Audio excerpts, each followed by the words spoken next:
Bon, alors, c'est le grand kiff où je suis là. Dans les bureaux de SocialCam à San Francisco, tout neuf. On vient juste d'emménager il y a vendredi dernier. On peut pas mentir, on voit juste les cartons derrière. C'est vrai, on s'est fait livrer par Amazon un paquet de petits trucs. Donc, tu t'es retrouvé dans SocialCam, comment ça s'est passé? Ça remonte à 2 ans. Je suis arrivé, je suis parti de Paris pour bouger à San Francisco pour travailler chez Justin TV, qui fait du vidéo streaming. Et Justin TV, en interne, développait SocialCam. Et donc j'ai travaillé sur SocialCam chez Justin TV. Et au bout d'un moment, Justin TV a décidé que ça faisait plus de sens de séparer SocialCam de Justin TV pour lui donner plus de potentiel. Et je me suis retrouvé cofondateur de SocialCam avec Michael et Amon. Et maintenant on est trois, ex de Justin TV, à travailler comme des fous sur SocialCam. Donc, il faut qu'on apprenne qu'une spin-off, c'est Pardon. pas que pour les grosses sociétés, ça existe aussi pour les startups. C'est compliqué, mais ça se fait.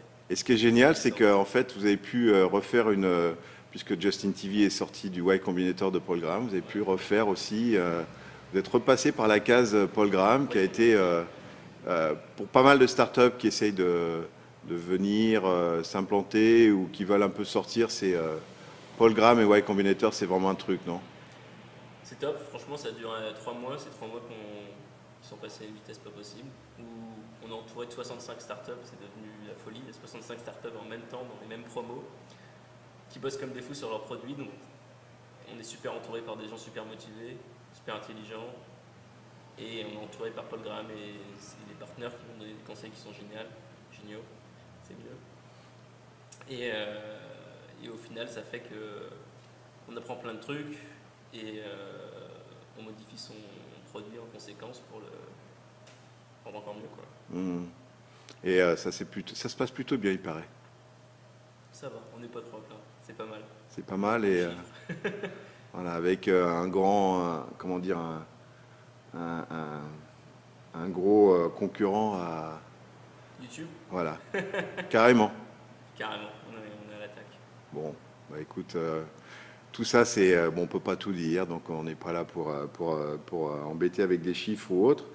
Juste, donc, il me semble que bon, tu as réussi à trouver, enfin, être cofondateur de SocialCam, c'est quand même, c'est une belle histoire. Enfin, je suis peut-être geek à dire ça, mais franchement, je trouve que on a un petit peu parlé. Je trouve que tu as vraiment une belle histoire. Donc, venir ici, bon, tu étais un peu voyageur dans l'âme. Tu m'as parlé de la Chine, mais quel est le conseil que tu pourrais donner parce que je sais que beaucoup de gens se posent la question, qu'est-ce que je peux venir faire à San Francisco?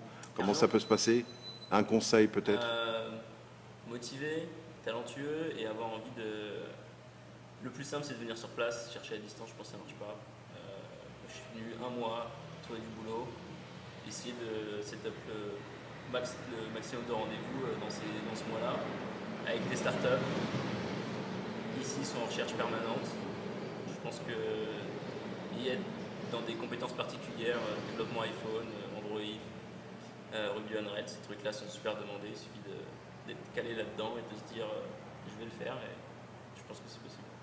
Voilà, donc l'Epitech, du Ruby on Rails, quelqu'un qui a envie de faire quelque chose de sa carrière, et puis voilà, c'est l'histoire hein, qui se passe bien pour le moment.